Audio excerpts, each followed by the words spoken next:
Welcome to Behind the Numbers. Today, we're looking at a particularly murky aspect of crypto, asset custody. Crypto asset custody emerged as a potential threat when the digital currency platform Celsius network collapsed in 2022. Celsius's business model seemed simple. Customers deposited their cryptocurrency, Bitcoin, Ethereum and the like, in return for a high percentage yield. Now, Celsius offered loans too if customers pledged their crypto as security. It claimed to be a safe place to trade. It wasn't. It was entirely unregulated, and when it filed for bankruptcy, many customers discovered they had unwittingly granted custody of their assets to Celsius. Since then, international regulators, including the FCA, have been looking at custody rules and wider regulation around digital assets. But are they on the right track? It's crypto's Lehman Brothers moment, but with no bailout, no consumer protections. People were left holding the bag. Consumers were really drawn to this earn product, which is this, they were sort of promising this yield of 17-18%. But buried in the terms and conditions is that if you wanted to sort of acquire this earn product, you needed to transfer your crypto assets over. You've got to look at the consumer protection in light of the underlying risks that these assets bring and how they impact the consumer confidence. With me to talk about the lessons from Celsius, I have Grant Thornton partner Shermeen Kazmi and Jessica Caws, co-head of financial services at Birketts LLP. And Polly Tsang, senior financial services regulatory manager here at ICAEW, who has been on the podcast before. Shedding light on crypto is back with us. Welcome, everyone. Thank you very much for having us. Polly, give us a bit more insight into Celsius. Investors, they flocked, didn't they? They were offering high returns. Oh, they did. So, bit of background. Celsius was the biggest crypto lender, probably, in 2022. It had 1.7 million customers. It had $12 billion of assets under management. It was basically a bank, but without the capital requirements, without the deposit protections, without a regulator looking over its shoulder. And you're absolutely right. People flocked to it because it was the perfect storm. It was post-COVID. Liquidity was sloshing around.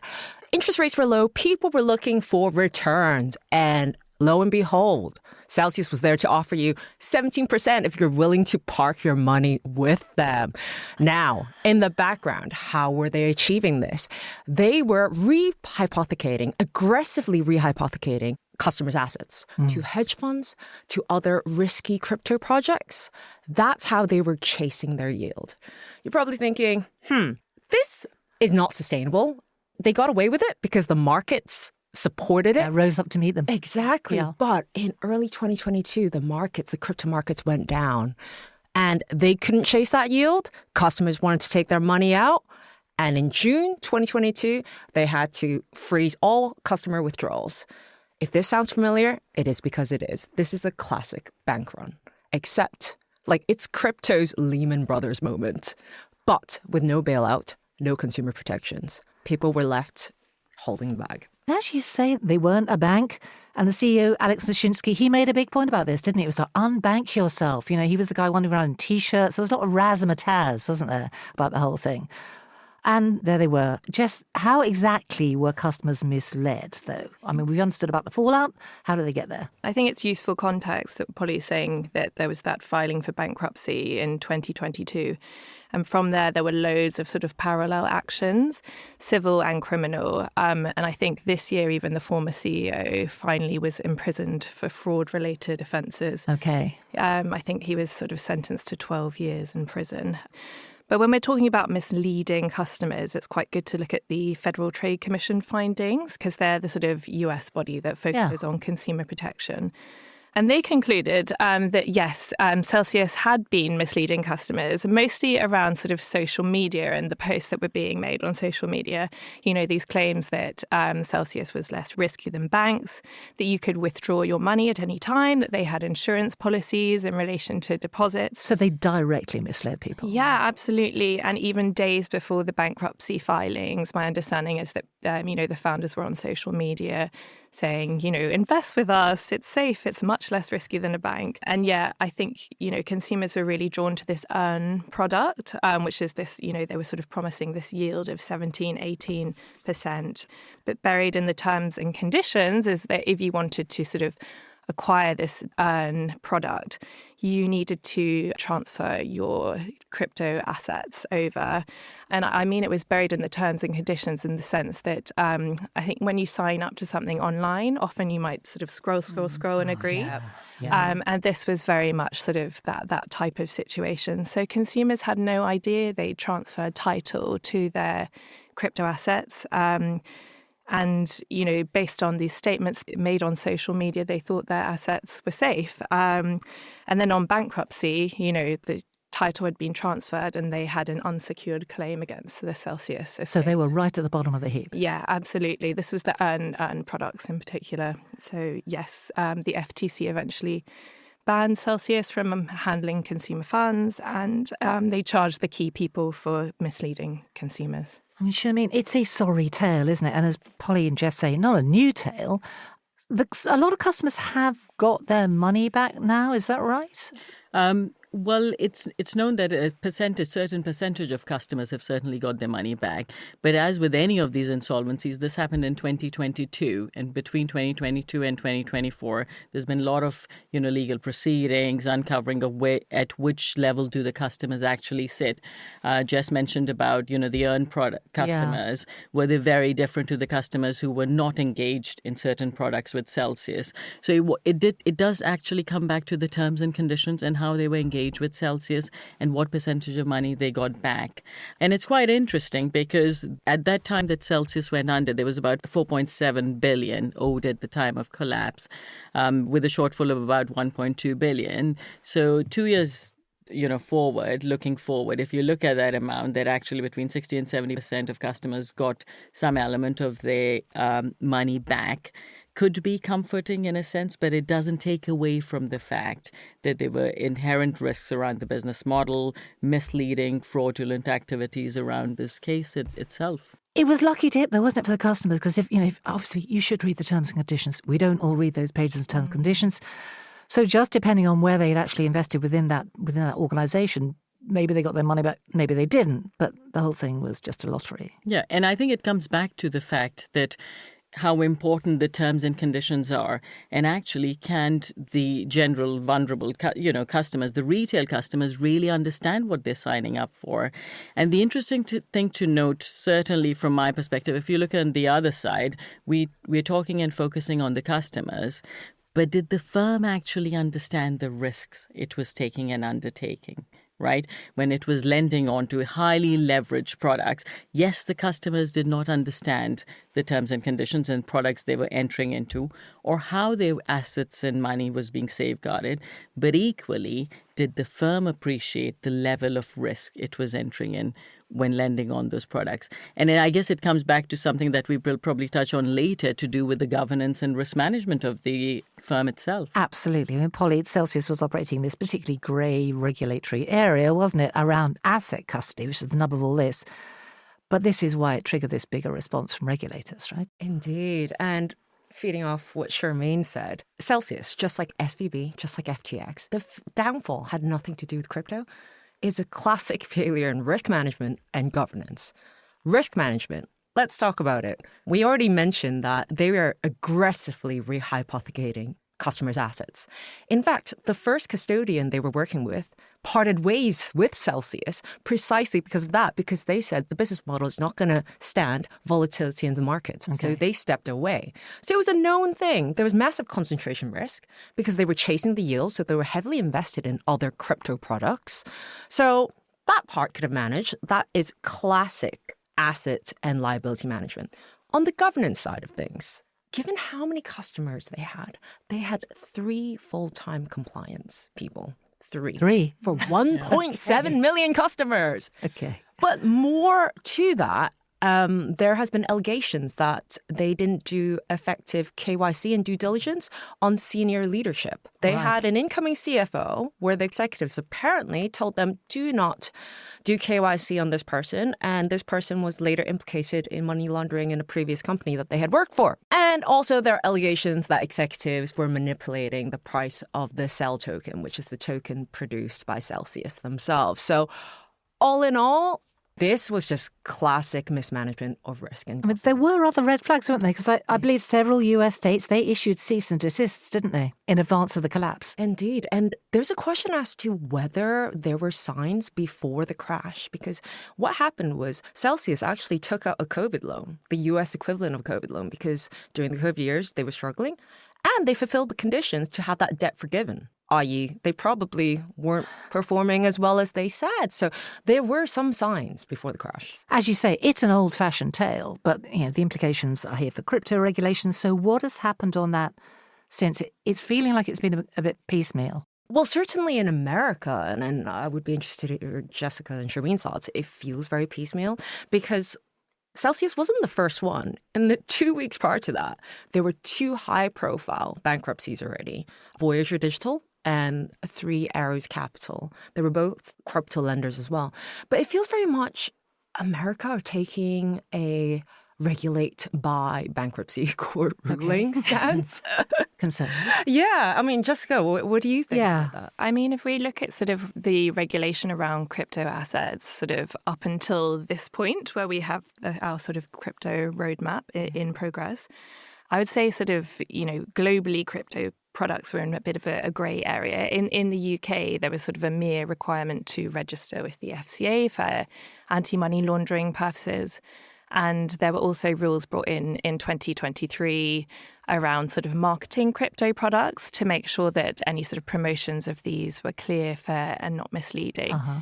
So, that sort of dealt with, I would say, these sort of wild statements being made on social media. But the framework was pretty light touch, even in the UK. And what's the FCA proposing now? As I said, we're sort of at the beginning of this sort of crypto roadmap. But I think it's quite an interesting point to note that the Treasury has sort of shied away from regulating crypto because it said it didn't want to regulate things that didn't have the qualities of securities. And I think, the SEC was saying that the Earn product in particular definitely had these sort of security-like qualities. And maybe that's been some sort of the impetus to sort of regulate a bit more, where if we're seeing digital assets being used more as, investment type products rather than sort of a payments device. But what is the FCA proposing now? There's lots of stuff coming out of the FCA. I mean, on crypto custody. They want to segregate, don't they? Yeah, absolutely. I think just for context, it's quite interesting to know that the Treasury has sort of been saying for a while that they felt that there was no sort of one-size-fits-all approach to custody in the crypto world. The word sort of meant different things to different organizations, and there's definitely been a move to sort of, work out what that means across the industry. So, yes, we have had sort of some amendments to our sort of framework legislation to bring sort of the activities of cryptocurrency into our regulated activities order, we call it. And in terms of the FCA paper, they are proposing things like segregation, trust status, record-keeping requirements, reconciliation. And these are all the hallmarks of our sort of traditional customer assets regime. So that would have resolved at least some of the issues with Celsius because the assets would have been held on behalf of clients in a trust. When I was talking about these unsecured claims in Earn, instead they would have been segregated and held sort of separately, and that would mean a better return on insolvency in the UK. So definitely sort of a better situation is being proposed. Which is presumably what Celsius's customers thought was happening in the first place. Yeah, for sure. And just to add to a point that Jess made about the proposed regime, now CAS, the client asset regime, is a pretty stable and mature regime in the UK. And what the FCA is looking to do is using that as a base with the same underlying principles of segregation, identification, reconciliation, and apply those, be it to a different asset class. Mm-hmm. And therefore, that gives a lot of comfort to the market, and it's all about getting that confidence back and the trust back. So you use a stable regime such as client assets and use the similar principles and apply it to the proposed regime for the custody of the regulated stable coins and the regulated digital asset. I think that's a pretty promising place to be in at the moment. And the Bank of England, as I understand it, is also proposing temporary holding limits? Yes. So the Bank of England is looking to regulate the systemic stable coins. So whilst the FCA is looking at regulating the stable coins in terms of more the conduct and the consumer protection, what the Bank of England is looking to do is really looking at the risk management and prudential requirements across the systemic stable coins, i.e. to promote that in terms of the payment change. And when you talk about the limits, that's really in terms of an initial phase and the first phase while the market matures and it embeds, because the last thing we want to do is really destabilize the traditional finance market and model by introducing something that is not embedded into the system. So those holding limits are really there for an initial and provisional phase whilst the market matures and these stable coins embed within to the market system. So slowing the pace of travel a bit. There's a lot of controversy over those limits, might be beyond Right. this podcast, because a lot of people say it's unenforceable. Because one exchange can only see what they have. Okay. It's very difficult to police, like, oh, this person is only holding X amount of crypto across all exchanges. Yeah. How do you Okay. police that? So the consultation's ongoing at the moment, but there's a lot of controversy around those limits. There's a US-UK task force, isn't there? There is a US-UK task force. And actually, it might be really useful to kind of do a quick comparison. So US are going forward with the Genius Clarity Act, but they're taking a slightly more laissez-faire approach under Trump. EU has MiCA, which is it's actually very comprehensive. I think it's quite a good thing. Yeah. Gold-plated. Okay. UK, we're a bit slower. We're getting there. HMT has just approved of the crypto regulations. And actually, you know what? I agree. They're going to bring people who are doing same rules, same risk, same rules. People who are in crypto doing what is currently being regulated by the FCA will be brought into the perimeter. I think that's quite a pragmatic approach. But the US-UK task force is basically the US and UK working together to try to see how we can get growth, essentially. But one of the ideas is joint sandboxing. In terms of, in this area, digital assets, how can we both work together to kind of reap the rewards of crypto? How that will work realistically, I'm not sure, given that there are variances in our regulation at the moment, but that is the idea. So there have been a number of consultations in this area. ICAEW has responded, everyone else has responded. What did ICAEW want? The main thing that we want, the main thing that we said at the US-UK Task Force Roundtable is, in order for mainstream adoption of digital assets, you can't just have regulation alone. You have to have the legal, the tax, the financial reporting, the assurance frameworks backing that in order to instill consumer confidence and market integrity. Without that, you cannot have mainstream adoption. And that's the message that we have been trying to relay to all regulators and the government.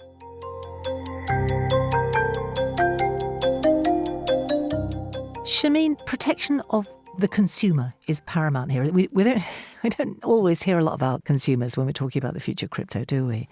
So how will that be achieved? Because I know when Polly was on the podcast last time, we talked about this, how it's all, crypto can be great for business in terms of speed of transactions, the whole frictionless element of it, but for customers could end up being expensive. So where are the customers in all this? Consumer protection is absolutely paramount, right? And it has to be. And the reason is because the consumers are dealing with an ecosystem which is slightly different. Some may call it complex, but the way I certainly like to see it is it's slightly different. And why is it different, right? It's different because it's not similar to the usual traditional finance products and investments that we are used to. And with that different comes in different type of risks. Now, let's touch on some of the risks, because actually understanding some of the risk is what may add or alleviate the nervousness in the consumers and therefore impact on, the level of protection and their risk appetite as well. Polly, you mentioned about the same risks, same rules approach, which is quite interesting. And that's certainly the angle that the regulators sort of taking at the moment. But with that, we must remember we are talking about and dealing with a different asset class with different risks, right? There are different risks around the volatility and speculation. Therefore, again, all impacting on the consumer protection and confidence. What do I really hold? How secure is it? How stable is it, right? You talk about the fraud and financial crime risk, which is a big, big area. And it was prevalent in the Celsius case as well. It's prevalent in some of the other crypto crashes and, the fraudulent activities. And therefore, how do customers gain confidence that the firms that they're investing in, using and interacting with have got that risk covered, right? You talk about the lack of transparency in auditing, which is a big thing. And, even in the Celsius case, we are well aware that the signed and financial statements were not available. They were behind on those assurance fees. Now, it could be debatable that should some of that have been up to the mark or timely, some of the issues may have surfaced. For example, some of the control issues, if there had been assurance around some of the risk management and financial numbers, maybe some of the issues around the liquidity and the risk management could have been brought to light.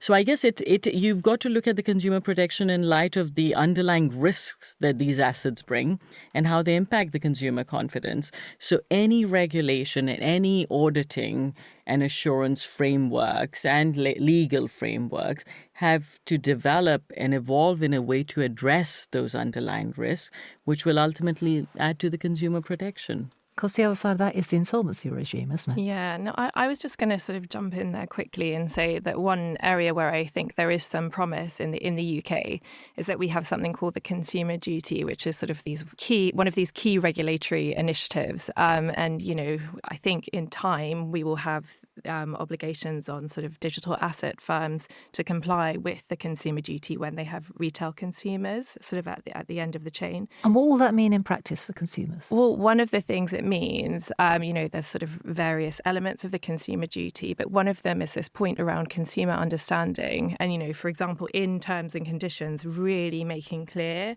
what is going on, how your assets are being held, things like that. So I think that's, a potential positive in terms of retail consumers.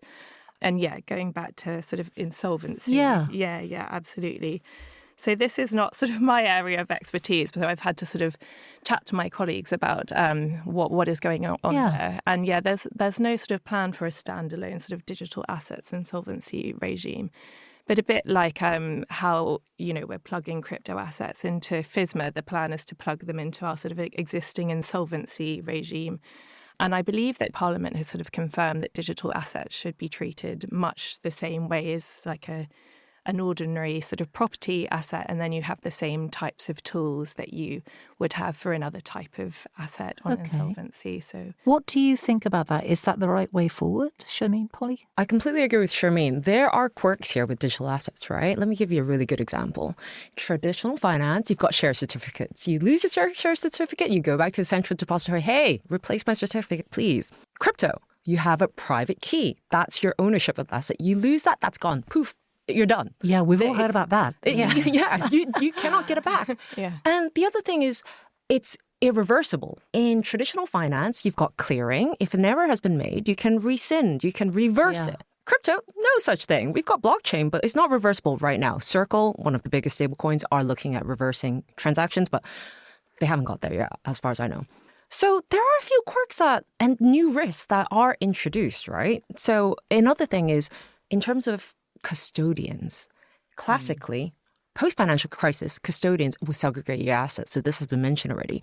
But with a crypto lender, a custodian will absolutely re-lend your assets out to create yield. So when that happens, you don't know what you actually own. What you own, what you legally own, what you think you're going to recover might be three very different things. So given that, how can it fit neatly into the existing insolvency regime? I'm going to go back. We need the frameworks. We need the assurance frameworks. We need the financial reporting frameworks to support those regulations, because without somebody looking at it, a third party, I'm not sure how you would get there.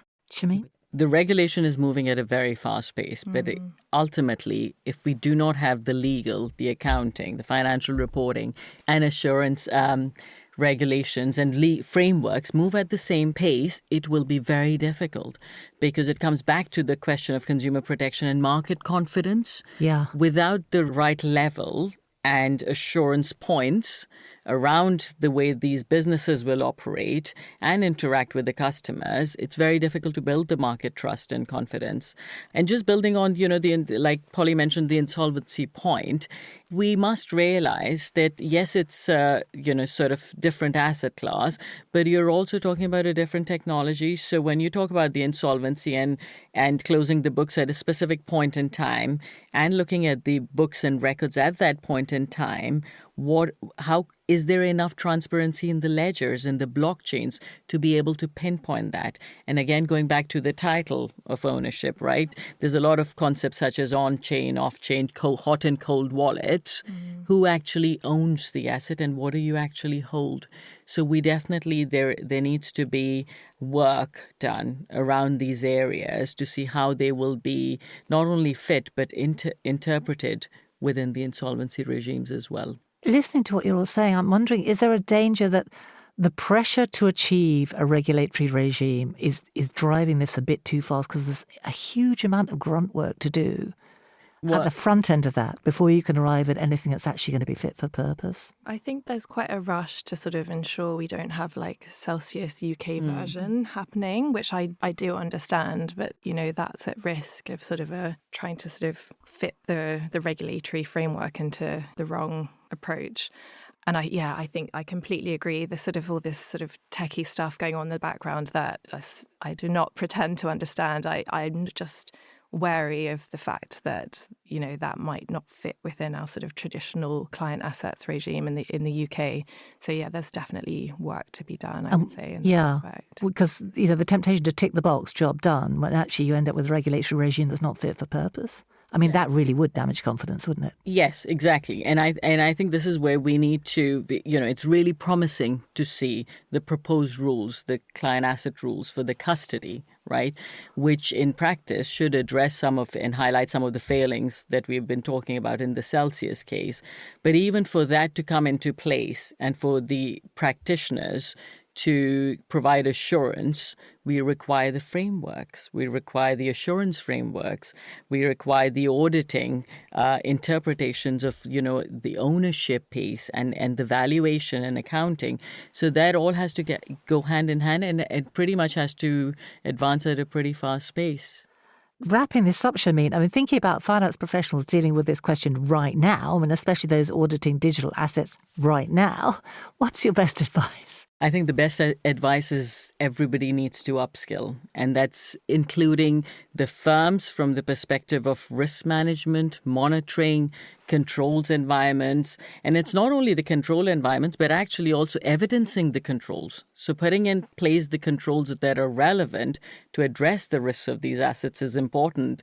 But equally, the monitoring and evidencing of it is pretty important too, because that will go hand in hand into how the assurance will be achieved on those areas. And similarly, for the auditing professionals, it's about really understanding the underlying risks that come with auditing such businesses, as well as the interconnectivity within the different players in this crypto ecosystem. So it's almost having a step back and looking at the overall macro risks as well, as opposed to the individual firm risks, I would say. Other thoughts, you two, on this? I think as an investor, if it's too good to be true, it probably is. It's the old line, isn't it? Yes. Jess? I think just for everyone to keep an eye on the papers coming out of the FCA, the Bank of England, the Treasury, because things are moving very quickly. I think the FCA has targeted 2026 for implementation, and that seems soon, doesn't it? Very soon. You're asking. Yeah. You're saying this is way too slow, so it really depends. I think there is an advantage to second mover, which I think we are, but no, I completely agree. And for everyone to work together, okay? Yes. Not be siloed. We really, really need to work together in order to make this work, in order to protect the consumer and for market integrity. So, Polly, I'm guessing there's a lot more information about this on the site. Absolutely. We have a dedicated digital assets hub on the ICAEW website where there's some help sheets around things you need to consider when auditing cryptocurrencies, how to potentially account for stable coins and other crypto assets. So absolutely, wealth of information there. And of course, a great place to keep across developments, because as you say, there's a lot of developments. Indeed, indeed. Thank you very much, everyone. Really, really helpful. Thank you so much for having us. Thank you. That is it for this episode. Later this month on Behind the Numbers, we'll be looking at the C-suite. How do you get there? What are the best routes of entry for ambitious finance and accounting professionals who think they've got what it takes to lead? Remember to log this podcast as CPD on the ICAEW website. Check out the back catalogue where you'll find over 100 episodes to browse through, all eligible as CPD. Why wouldn't you? Subscribe to the podcast on your favourite app and we will, of course, alert you for every new episode. Thanks for being with us.